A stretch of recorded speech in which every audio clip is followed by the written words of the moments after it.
हमारे प्रोग्राम का एक सेगमेंट है funny moment of the life, लेकिन आपसे जो बातचीत रही उसमें गहराई भी थी और फन भी था उसमें, लेकिन फिर भी मैं इस सेगमेंट को मैं पूरा करना चाहता हूँ।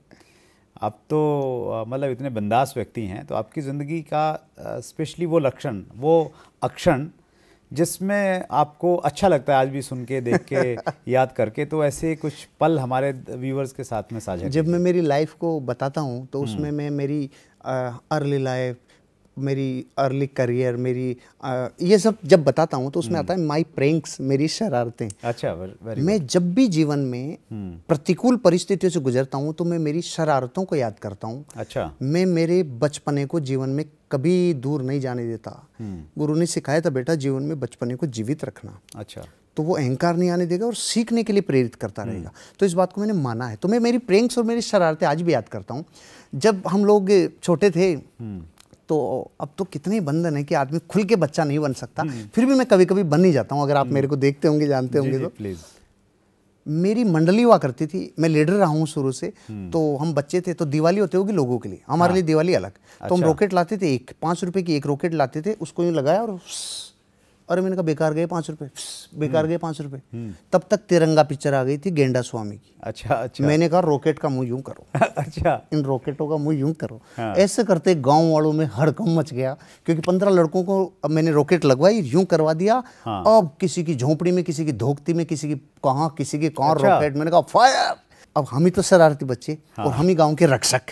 हम फिर बुझाते, आग लगती फिर हम बुझाते। अच्छा, मतलब क्या बात है। ये जीवन में छोटी छोटी हरकतें खूब की। और एक लड़का था श्यामा, मेरा दोस्त था, तो वो शराब पीता था। मेरी मंडली में कोई शराब नहीं पीता था। तो वो एक दिन दिवाली के दिन हमारे ऊपर यूँ पटाखे छोड़ रहा था, यूँ आता जाए पटकता जाए। मेरा दिमाग खराब हो गया। मैंने कहा मेरे दोस्तों को बहुत डिस्टर्ब कर रहा है। तो वो शराब पीते पीते फटाखा छोड़ने के लिए जब एक बार बैठा तो शराबी से पूरा बैठा भी नहीं जाता, मोटा था थोड़ा, तो पीछे 1-1.5 फीट का गैप रह गया।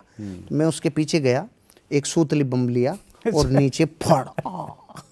अच्छा, वंडरफुल। 6 महीने तक श्यामा उल्टा सोया। मैं जाके बर्नौल की मालिश करके आता था। श्यामा गुस्सा, साले तूने मेरे को मेरा पूरी तशरीफ जला दी। मैं श्यामा गुस्सा थूक दे, तूने मेरे ऊपर उदम पहले। ऐसा नहीं करना आपको ये लोग। लेकिन मेरी इन शरारतों का मैं जीवन में एनालिसिस किया।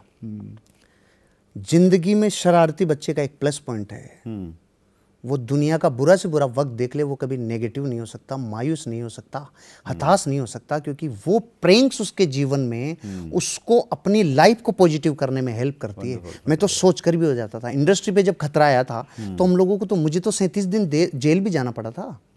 मुझे 37 दिन जेल हुई, तब भी मैंने वहाँ पे लगभग 200 किताबें पढ़ दी। अच्छा। हमारे बैरक में सारे लोग वो थे जो नेटवर्कर्स टाइप थे, अच्छे सफल लोग थे, परिवारों से सुदृढ़ थे। तो वो गायत्री परिवार के प्रवचन में जाते थे। तो मेरी एंट्री संडे को हुई थी। अच्छा। तो संडे को जब मैं गया था तब तो वो गए थे वहाँ पर। अच्छा। उनके प्रवचन में। उसके बाद फिर 37 दिन मेरे ही हुए। क्या बात है। मैं आया था, वो बहुत रोए। मैंने कहा क्या था, यहीं बैठा रहूंगा। हम लोग केस जीत के आए सर, और बाइज्जत बरी का ऑर्डर लेके आए। दुर्भाग्य इस देश का कि यहाँ नेगेटिव खबर दिखाई जाती है, ये जेल में गए। ये खबर नहीं दिखाई जाती, ये सही थे, ये जीत के आए, लेकिन ये नहीं दिखाई जाती। टफ टाइम रहा मेरे लिए। 37 दिन तक मेरे को, मेरे जमीकंद का त्याग है, रात को खाने का त्याग है। तो जीवन को 2-3 दिन खाना नहीं खा पाया, लेकिन फिर नमकीन दही इनके साथ खाना खाया, कोई नींद भी नहीं टूटा। लेकिन जीवन में उस वक्त भी ये सोचा था मेरी इंडस्ट्री बचनी चाहिए। मेरी बच्ची स्कूल गई दूसरे दिन, जब हम लोग फ्रंट पेज पे थे। अच्छा। तो बच्चों ने, दोस्तों ने पूछा, अरे पापा, तेरे पापा जेल में चले गए, तेरे पापा को अरेस्ट कर लिया। मेरी बेटी ने कहा, पागल, करोड़ों लोगों के रोजगार को बचाने के लिए मेरे पापा जेल में गए। क्या बात है सर। तो मैं तो सर जीवन में कभी भी किसी भी सिचुएशन में नेगेटिव नहीं हुआ। आप है ना सर, जिस बेवाकी से इसको कैमरे के सामने बोल रहे हैं, तो ये तो जीवन वो आपकी महानता दिखाता है, और ये दिखाता है कि आप इस इंडस्ट्री से कितना प्यार करते हैं। जब आप मेरे बारे में पूछ रहे हैं तो फिर मैं मेरे बारे में क्या छुपाऊंगा। जीवन को जितना खुला रखते हैं हल्का हो जाता है। वंडरफुल। तो ये जीवन के हिस्से हैं सर। हर बार लाइफ में जब भी कुछ बुरे वक्त देखे ना, तो उनको गौर से सचेत होके, सजग होके देखा और उठ गया। तो क्योंकि गुरुजी ने सिखाया था, अच्छे वक्त पे इतराना नहीं और बुरे वक्त पे घबराना नहीं। 11 के झटकों ने बहुत सिखाया। उसके बाद मेरा जीवन बहुत बदला। तो मैं हर चीज़ को बहुत इत्मीनान से, पाँव धरती पे रखता हूँ सर, सपने आसमान के देखता हूँ। मेरे व्यूवर्स को, आपके फैंस को, आपके चैनल के व्यूवर्स को, सबको यही कहना चाहूँगा, पाँव तो जमीन पे अंगद की तरह गड़ा के रखना, सपने आसमान में देखना। जमीन पे पाँव गड़ा के रखने का फायदा, टफ बनते हो, प्योर देसी बनना, इस देश की मिट्टी में बहुत ताकत है, और सपने आसमान के देखना, ताकि इस देश के महान लोगों ने जिन रास्तों पे चलकर अपने आप को महान बनाया, अपन भी वहाँ तक पहुँच सके। और इस इंडस्ट्री के अलावा दुनिया की किसी भी फील्ड में कामयाबी की ताकत हमसे 10 गुना लगानी पड़ेगी। इसके नेचर में ढल जाओगे तो 2 से 5 साल में जीवन की चरम सीमा तक पहुँच जाएंगे। Wonderful sir, wonderful. और कुछ बाकी रहा हो तो गुरुदेव पूछ लो। जैन साहब, आपने बहुत सारी जानकारियाँ हमारे व्यूअर्स को दी, और मेरा पर्सनल एक्सपीरियंस ये रहा कि हम जब सवाल जवाब का सिलसिला शुरू करते हैं, या तो मतलब चूँकि थोड़ा एजुकेशन की बात होती तो बहुत गहराई में जाते हैं, तो आप बहुत गहराई में भी गए और उस गहराई से बिल्कुल आप बाहर भी आ गए। ये मेरे लिए एक अविस्मरणीय इंटरव्यू रहा आपके मुझे साथ आपसे मिलने की बहुत इच्छा थी। मैंने कहा चलता हूँ सर से मिलने।